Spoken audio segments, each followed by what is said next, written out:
ही story माझ्या वसुधा मामीची आहे. मामीचं आत्ताचं वय 30 असेल, म्हणजे माझ्यापेक्षा 8 वर्षांनी मोठी. माझ्या मामाचं आणि मामीचं वय जेमतेम सारखंच आहे. तो तिच्यापेक्षा 4 महिन्यांनी मोठा आहे. त्याचं लग्न 2 वर्ष आधी झालं, पण अजूनही मूलबाळ नाही. मामाची बायको दिसायला साधारण पण वळणदार शरीराची आहे. तिचे अदा नखरे हे खूपच आकर्षक आहेत. तिचे ओठ, नाक, उरोज जास्त मोठे नाहीत तरी 28चे असतील. रंगाने सावळी आहे, पण मला खूपच मोहक वाटते. झालं असं की माझ्या काकाच्या मुलाचं लग्न आणि मामाचं लग्न एकाच वर्षी झालं. पण जेव्हा आम्ही मुली बघायला जायचो तेव्हा आम्ही मामीला माझ्या काकाच्या मुलासाठी पाहून आलो होतो. तेव्हा त्याने तिला नापसंत केलं होतं आणि त्याचं लग्न शीतल नावाच्या मुलीसोबत झालं होतं. नंतर मामा तीच मुलगी पाहायला गेला जिला नापसंत केलं होतं. ती म्हणजे वसुधा. लग्न झालं जेमतेम 2 वर्षापूर्वी. मामाचं घरच्यांसोबत आता काही पटत नव्हतं. छोट्या छोट्या कारणावरून घरात भांडणं होत होती. तसं मनोज मामा माझा सक्का मामा नव्हता, माझ्या आईचा चुलत भाऊ होता. त्याच्या घरामध्ये दिवसेंदिवस कलेश वाढत चालला होता, म्हणून तो गाव सोडून संभाजीनगरला आला. आईने त्याला आमच्या घराजवळच खोली पाहून दिली आणि काही दिवसात तो मामीला पण घेऊन आला. त्याच ठिकाणी आमचे नातेवाईक देखील राहत होते. ती नवीन लग्न झालेली मुलगी माझी मामी वसुधा राहत होती. मी जवळून बघितले असता माझ्या नजरेतून आणखी काही नवीन संशोधन झाली की तशी दिसायला खूप सुंदर आणि ती एकदम एका अप्सरावाणी होती. तसा मी दिसायला सुंदर आहेच म्हणा, उंच होतो, थोडी बॉडी देखील होती.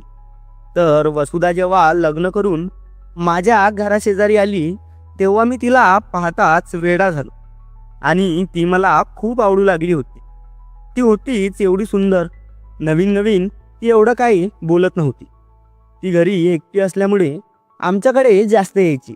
हळूहळू माझ्या आईची आणि तिची चांगलीच गट्टी जमली. हसी मजाकमध्ये असेच दिवस निघू लागले. माझ्याशी पण मामी चांगलंच मोकळं होऊन बोलू लागली. पण नंतरून आमचं चांगलं जमायचं.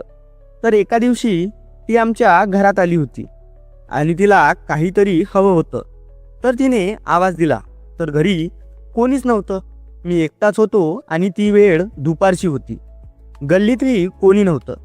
तर ती आली आणि बोलली की घरी कोणी नाही आहे का घरी? तर मी बोललो नाही आहे. काय काम असेल ते मला सांगा, मी मम्मीला सांगतो. तर ती बोलली सॉरी, तुला नाही सांगू शकत, मी ते थोडं पर्सनल आहे, असं म्हणून निघून गेली. मग थोड्या दिवसानंतर मी तिला विचारलं तर की असं काय पर्सनल काम होतं जे तुम्ही मला नाही सांगितलं? तर ती बोलली अरे काय नाही, ते आहे आम्हा लेडीजचं, चल तुला काय करायचंय? माझ्या मनात उत्सुकता आली आणि मी जरा जोर देत विचारलं. ती नाही म्हणून टाळत होती, पण मी ऐकायला तयार नव्हतो. शेवटी वैतागून हसली तर बोलली अरे आता तुला कसं सांगू, ते जाऊ दे. मी परत तिला फोर्स करत विचारलं तर ती थोडंसं लाजू लागली होती आणि तिने लाजून आपली मान खाली घातली आणि हळूच मला जवळ येऊन बोलली की तुझ्या मामानी माझी, आणि थांबली. मी फ्रस्ट्रेशनने विचारलं मामाने काय केलं? तर ती परत लाजून बोलली अरे मामानी माझी अंडरवेअर फाडली. मी विचारात पडलो की याचा लाजण्याशी काय संबंध? तर मी परत विचारलं तर ती बोलली की मी तुझ्या मम्मीकडे एक एक्स्ट्रा असते ना, तर ती मागण्यासाठी आले होते. हो का? तर मला सांगायचं ना, त्यात काय एवढं, मी दिली असती. तर ती बोलली की जाऊ दे, काही नाही, मी आणली दुसरी आणि ती निघून गेली. आता आमची मैत्री चांगली जवळची झाली होती. मामी हसून खेळून बोलायची, माझ्यापुढे बिंदात चालायची, बसायची. त्यातच मी घायल व्हायचो. कारण कदाचित म्हणा का चालता उठता म्हणा, मामी माझ्या पुढेच असायची.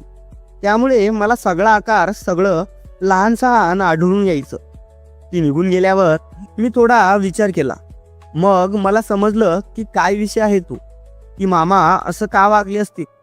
मी दिवसभर तोच विचार करू लागलो की कसे मामांनी मामींनी हे सगळं अस्तित्वात आणलं असेल. मी इमॅजिन करू लागलो की मामा मामीला कसा घेत असेल. तर नंतर मला मामीविषयी वाईट विचार येऊ लागले व मी त्यांना घेण्याचे स्वप्न पाहू लागलो. पण मनात भीती एवढीच होती कारण मामीकडून कोणताच पुढाकार नव्हता आणि मामीच्या मनातलंही काही मला माहीत नव्हतं. त्यासाठी योग्य वेळ आणि योग्य संधीची गरज लागेल हे माझ्या लक्षात आलं होतं. असं करता करता 2 आठवडे निघून गेले. तर एक दिवशी मी घरी एकटाच होतो आणि वसुधा मामी अचानक आली. घरात घुसली, बोलली की कुठं गेले घरचे सगळे. तर मी बोललो की सगळे गावाला गेले आहे. खरंच त्याच दिवशी नेमकं आई बाबा आजीच्या गावाला गेले होते. मी पण थोडा सावरलो आणि काहीतरी घडून आणावं या विचारात काय काम होतं विचारलं. तर ती बोलली, अरे काय नाही, मला एक सिरियल बघायची आहे, तर बघू का तुमच्या टीव्हीवर. मित्रांनो, मामी नवीन नवीन शिफ्ट झालेली होती म्हणून तिच्या घरी अजून टीव्ही नव्हती. तर मी बोललो ठीक आहे, बघा काय विषय नाही. मी तिथं सोफ्यावर रेटून बसलो होतो आणि त्यावेळी काळ्या कलरची नाईटी घालून आली होती. मी तिला टी सुरू करून दिली आणि तिच्याकडे पाहत स्माईल देत टीव्हीचा रिमोट तिला दिला आणि तिथंच बसलो. ती एवढं लक्ष देऊन टी व्ही बघत होती की मी तिला एकटक पाहतोय ह्याकडे तिचं लक्ष नव्हतं.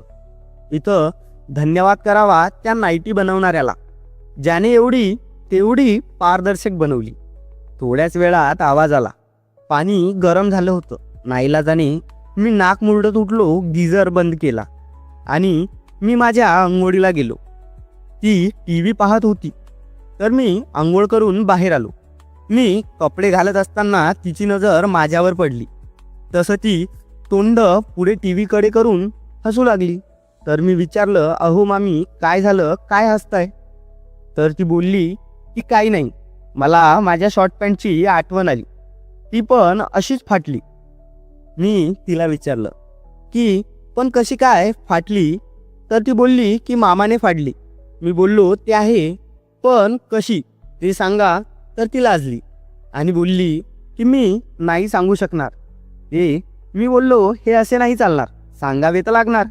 तर ती बोलली थांब आणि घरी गेली आणि ती शॉर्ट पॅन्ट आणून मला दाखवली आणि बोलली हे बघ अशी फाटली. मी बोललो हे तर दिसतंय, पर मामांनी कशी फाडली ते सांगा. तर ती म्हणाली तुला ऐकायचंच आहे का, तर हे कोणाला सांगायचं नाही. मी बोललो की नाही सांगणार कोणाला. तर ठीक आहे, अरे तुझ्या मामांना कंट्रोल नाही झालं, ते तसेच आतमध्ये घुसले. मी बोललो कुठे. तर ती बोलली अरे वेड्या, तुला कसं सांगू. ते तर एकदम बोलली की तुझा मामा कुस्ती शॉर्ट पॅन्ट न काढताच खेळले. हे ऐकताच मी वेडा झालो आणि खाली बसून हसू लागलो व ती पण हसू लागली. यापुढे ती मला बोलली की हे कोणाला सांगू नको हा. तर मी बोललो नाही सांगणार. ती हसत हसत निघून गेली आणि मी पण वसुधा मामीच्या विचारात झोपलो. 2 तास फर्स्ट क्लास झोप काढून उठलो. भूक लागली होती म्हणून काहीतरी खायला बनवावं असा विचार करत किचनमध्ये गेलो. तर खिडकीतून बाहेर बघतो तर काय, मामा आणि मामी आपापसात बोलत होते आणि मामाच्या हातात मोठी बॅग होती. तेवढ्यात मामानी एक रिक्षा थांबवली आणि बसून निघून गेले. मामी त्यांना हवेत हात हलवत बाय करत होती. तर पुढे असं झालं की घरचे गावाला गेलेले असल्याने रात्री मी पण घरी एकटाच होतो आणि ती परत रात्री 8:30 वाजता सिरियल बघण्यासाठी आली. तर ती शॉर्टवर होती.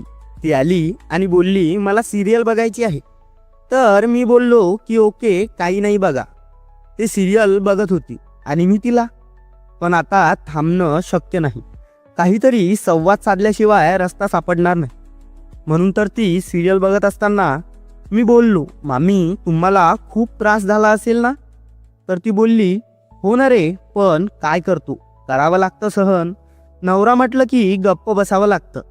मी सरळ विषयाची सुरुवात करून बोलत होतो, पण मामीनी कसलाही अडथळा न घालता मुद्द्यावर बोलणं सुरू केलं.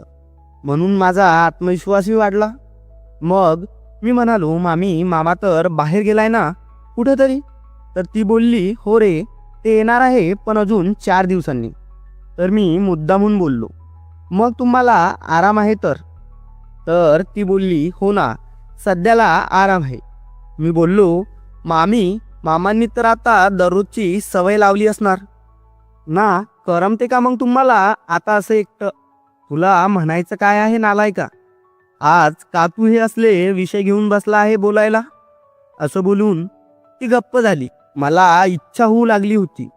मी विचार केला आणि हाच तो चान्स आहे असं समजून तिला म्हणालो, मामी मला एकदा ती मामांनी फाडलेली ती शॉर्ट पॅन्ट घालून दाखवा ना.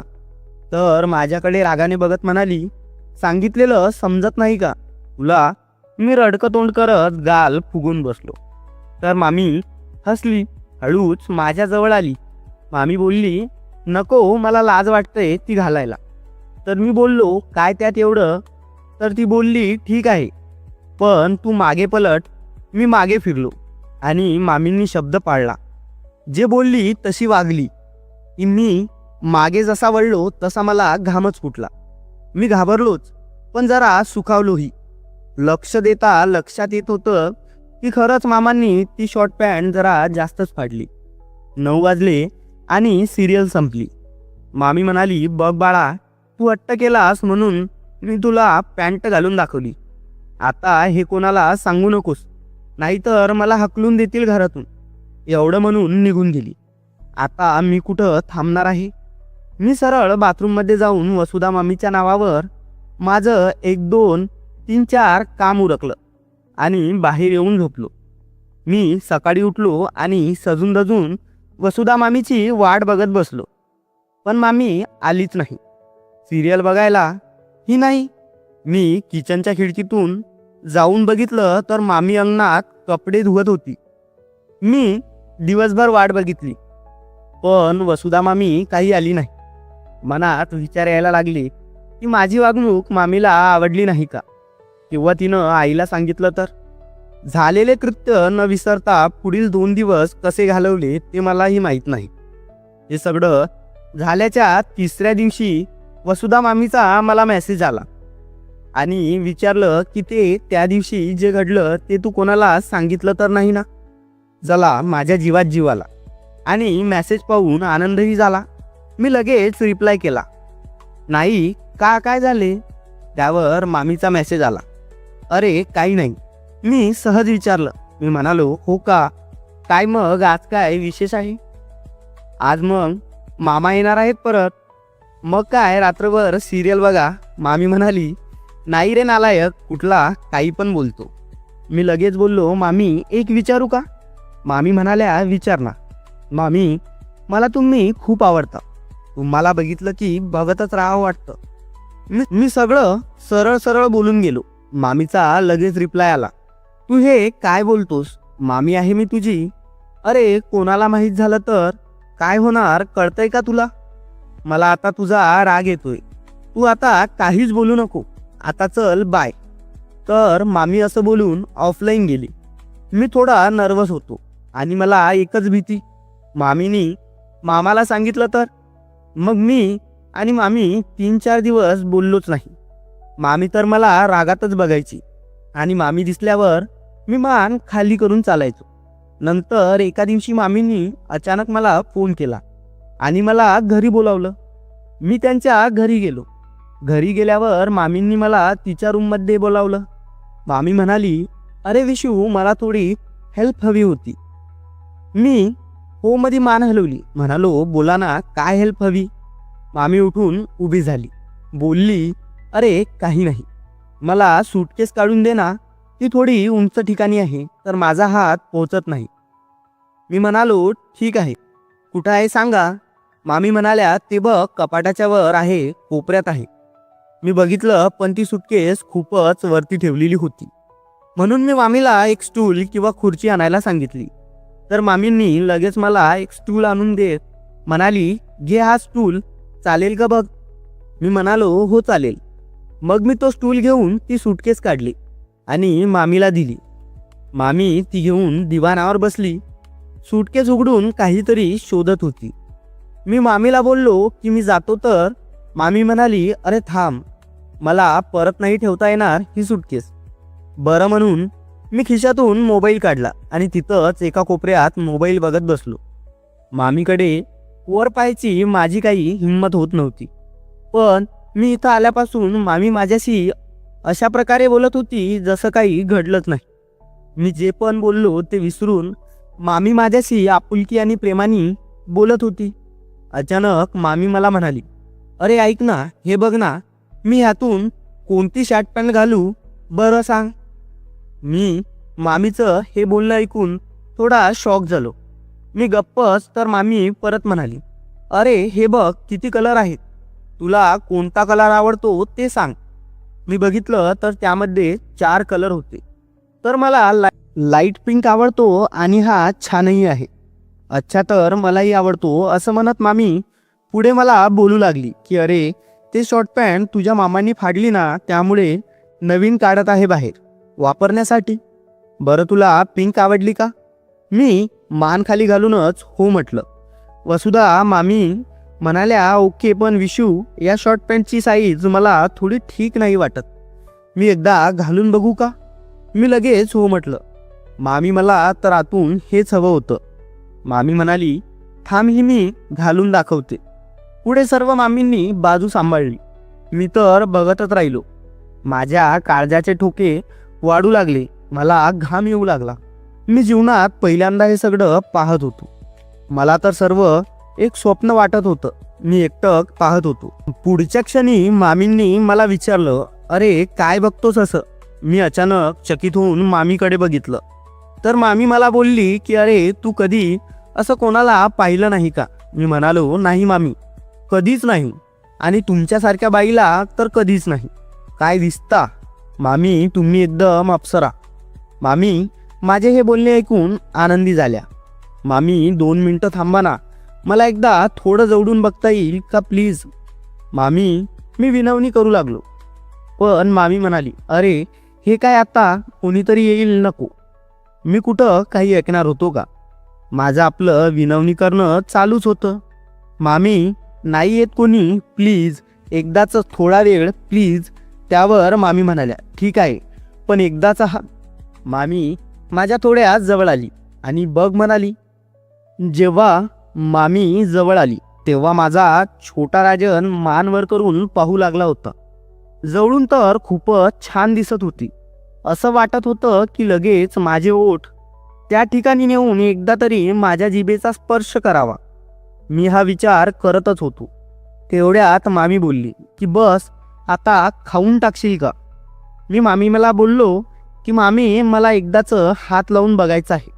मामी म्हणाल्या, नाही हा, हे नाही. मी बोललो, मामी एकदाच, परत नाही बोलणार काही. मामीने विचार केला आणि ठीक आहे बोलली. पण ती बोलली की एकदाच हात लावायचा बरं का? असं बोलून त्या दिवाणावर बसली आणि त्या क्षणी दारावर आवाज आला.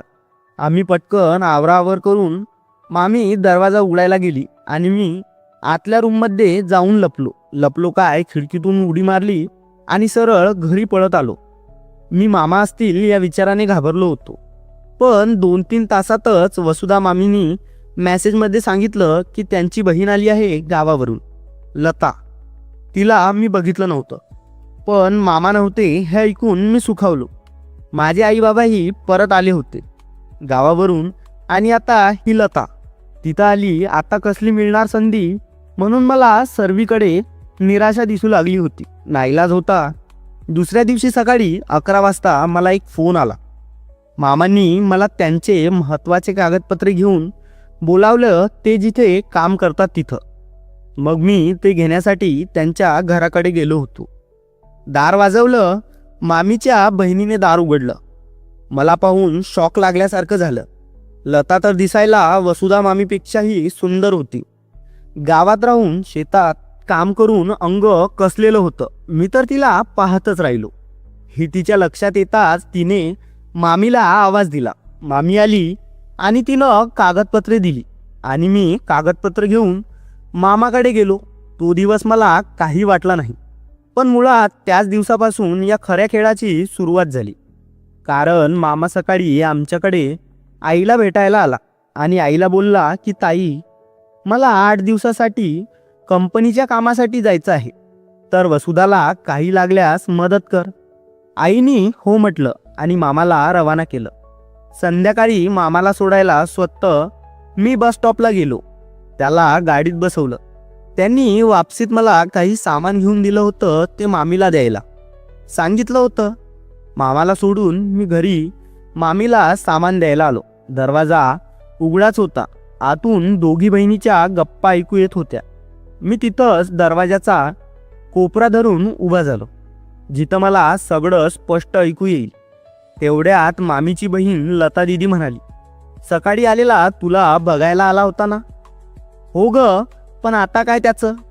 नाही ग दी, असंच विचारलं. दी एक विचारू का? विचार ना. जिजू खुश ठेवतात ना तुला? लता म्हणाली. मी गप्प ऐकत होतो. त्यावर वसुधा म्हणाली, म्हणजे काय अगं, फक्त माझ्यासाठी आले ते घरच्यांना सोडून इकडे. ते ठेवतात खुश, पण प्रॉब्लेम असा आहे ते फक्त एकदाच जवळ येतात आणि माझं एकदाच्यानं भागत नाही. तूच सांग आता कसं करू? मामीच्या तोंडून हे बोलणं ऐकून माझ्यात हालचाली वेगाने सुरू झाल्या. दोघी बहिणी या विषयावर आणि माझ्याबद्दल चर्चा करत होत्या. त्यांचं बोलणं ऐकून मी माझ्या छोट्या राजावरून हात फिरवू लागलो होतो. इतक्यात मामीचं माझ्याकडे लक्ष गेलं. आमची नजरानजर झाली. काही वेळ अशाच नजरेने एकमेकांकडे बघू लागलो. मामीच्या बहिणीला जराही कल्पना नव्हती की आम्ही एकमेकाकडे पाहतोय. तिकडे मामीच मला पाहून बोलणं कमी झाल्याचं दिसू लागलं आणि तसाच मी दरवाजातून वापस निघून गेलो. मामांनी दिलेलं सामान न देता. काल शॉर्ट पॅन्ट घातलेली मामी माझ्या नजरेसमोर जातच नव्हती. मला काही करता झोप येत नव्हती. संध्याकाळ झाली. मी वसुधा मामीला मेसेजसुद्धा केला, पण रिप्लाय आला नाही. त्यात विचारात मला केव्हा झोप लागली कळलं नाही. सकाळी थेट मामाचा कॉल आल्यावर जाग आली. मामा बोलला, अरे कालचं सामान दिलं की नाही? मी बोललो, मामा सॉरी, काल घरी यायला थोडा उशीर झाला होता, आज पक्क देतो. असं म्हणून मी उठलो, अंघोळ करून तयार झालो. हॉलमध्ये बसलो तर मामीची बहीण येताना दिसली. मला वाटलं मामी पण येत असेल, पण ती काही दिसली नाही. मग ही काय येत असेल याचा विचार मी करतच होतो. मामीची बहीण सरळ आत आली. मी आईला आवाज दिला. आईने ते मामाने आणलेलं सामान दिलं. ते मामीच्या बहिणीकडे देऊन टाकलं, पण तिने पिशवी परत माझ्या हातात दिली. म्हणाली, अहो तुम्ही नेऊन द्या ना, मला आईला बाहेर जायचं आहे. मामी आहेत घरी? ठीक आहे, थोड्या वेळाने जाईल. असं बोलून आई व मामीच्या बहिणीच्या जाण्याची वाट पाहू लागलो. या दोघी गेल्यावर मला कोणताच अडथळा नव्हता. थोड्या वेळाने त्या दोघी बाहेर गेल्या. आईनी सांगितलं मला यायला उशीर होणार आहे, संध्याकाळी 5 पर्यंत येऊ आम्ही, असं बोलून निघून गेल्या. त्या गेल्यावर घरात थोडा वेळ थांबून मामाने आणलेलं सामान घेतलं व घराबाहेर पडलो. डोक्यात सतत मामीचा विचार होत होता. मामी नजरेसमोरून जात नव्हती. काय करू आणि काय नाही अशी अवस्था झाली होती. पण आज जर चान्स भेटला तर मामीला सोडायचं नाही असा विचार डोक्यामध्ये चालू होता आणि आज मामीसोबत काय काय करणार याचा विचार करू लागलो. या विचारात मामीच्या घराजवळ कधी पोहोचलो कळलंच नाही. दरवाजा लोटला तर दरवाजा लावलेला होता. दरवाजा वाजवल्यावर थोड्या वेळात मामीने दरवाजा उघडला. मामीला माझ्यासमोर पाहून मी तिला बघतच राहिलो. तिच्या अंगात अशी शिफॉनचा गाऊन तिला अगदी चिटकून बसला होता. तिचं सगळं स्पष्ट दिसत होतं. मी स्वतःवर थोडा ताबा ठेवला आणि मीच पुढाकार घेऊन मामीला म्हणालो, मामी हे मामानं दिलेलं सामान द्यायला आलो होतो. मामी बोलली, हो का, मग या ना आतमध्ये बसा, मी तुमच्यासाठी पाणी आणते. मामी एवढं बोलली, पण घराची कडी लावायला मात्र विसरली नाही. ते पाणी आणायला जेव्हा किचनमध्ये गेली तर पाठीमागून एकदम लयीत हालचाल होत होती. मामीने जेव्हा मला पाणी दिलं तेव्हा ग्लास घेताना तिच्या हाताला माझा हात लागला. व तिने स्वतःचं अंग चोरून घेतल्यासारखं केलं. मला चहा ठेवते म्हणून सांगितलं आणि किचनमध्ये गेली. तिचं हे सर्व मी नुसतं बघत होतो. ती किचनमध्ये जात असताना तिच्या चालण्यात आणि वागण्यात एक इशारा असल्यासारखं वाटत होतं. मनात एकच विचार होता, तिच्याकडे जाऊ की नको जाऊ, जाऊ की नको जाऊ. ती किचनच्या दरवाजाजवळ गेली आणि हळूच तिनं मागे बघितलं तेव्हा थोडंसं सुखद वाटलं आणि लक्षात आलं हिच्या मनात काय आहे. थोडीशी हिंमत केली. थोडा वेळ थांबलो आणि हळूच दबक्या पावलांनी किचनमध्ये गेलो. तिने माझ्याकडे बघून न बघितल्यासारखं केलं. मी किचन ओठ्यावर ग्लास ठेवला आणि थोडा तिथेच घुटमटल्यासारखं करू लागलो. तिच्या हालचालीवरून मला असं जाणवलं की तिला माझ्याशी बरंच काही बोलायचं. तिच्या हाताच्या वळलेल्या मुठी सर्व काही सांगत होत्या. मी थोडीशी हिंमत केली आणि तिच्या पाठीमागे जाऊन उभा राहिलो. अचानक गपकन तिला पाठीमागून मिठी मारली. ती थोडा वेळ काहीच बोलली नाही. तिचं अंग शहारून गेलं. थोड्या वेळाने बोलली, विशू हे काय करताय तुम्ही, सोडा ना. मी काही सोडत नव्हतो. लटक्या रागात परत एकदा बोलली, सोडा म्हणते ना तुम्हाला, हे काय करताय तुम्ही, कोणी येईल हो. मी बोललो, मामी तुम्ही जे तुमच्या बहिणीसोबत काल बोलत होता तेच करतोय. आणि तसंही आई आणि तुमची बहीण संध्याकाळपर्यंत येणार नाहीत. तरी पण विशू सोडा ना, हे योग्य नाही. काय योग्य नाही मामी, काल तुमच्या बहिणीसोबत माझ्याबद्दल काय काय बोलत होतात ते योग्य होतं का. एकदा का आग लागली ती विझवण्यासाठी पाणीच लागतं मामी. मी काही ऐकण्याच्या परिस्थितीमध्ये नव्हतो. मी मामीला माझ्या मिठीत घेतलं आणि चुंबन घ्यायला लागलो. थोडा वेळ गेल्यानंतर मामींनी सुद्धा मी आवडतो म्हणून सांगितलं आणि परवानगी दिली. बघता बघता मी दोघांनी क्रिकेट खेळायला सुरुवात केली. मामीचा प्रत्येक बॉल हातात घेऊन मी चौकार मारत होतो. माझी बॅट पण चांगली जाड आणि कडक होती. दे दणका मी स्टेडियमच्या बाहेर मारत होतो. क्रिकेट खेळताना दोघंही घामाघूम झालो आणि दमलो, पण मी खेळणं बंद केलं नाही. त्या दिवशी लगातार मी 4 वेळा बॅटिंग केली. मामी पण चांगल्या प्रकारे खेळली. शेवटी तिनं 4 तासांनी हा खेळ संपला आणि मी कपडे उचलून सरळ घरी आलो. आतापर्यंतही आम्ही जेव्हा वेळ मिळेल तेव्हा खेळत असतो. पुढे लता गावातली गावंढळ मुलगी, पण स्वभाव आणि सुंदरता हेच तिचं दागिने. तिनेही माझ्याशी क्रिकेट खेळली. ते कसं दुसऱ्या भागात सांगेन, पण दुसऱ्या भागासाठी करा एक कमेंट, त्यात लिहा 2 आणि व्हिडिओला लाईक करून चॅनलला सबस्क्राईब करायला विसरू नका. परत भेटू अशाच एका नवीन कथेत.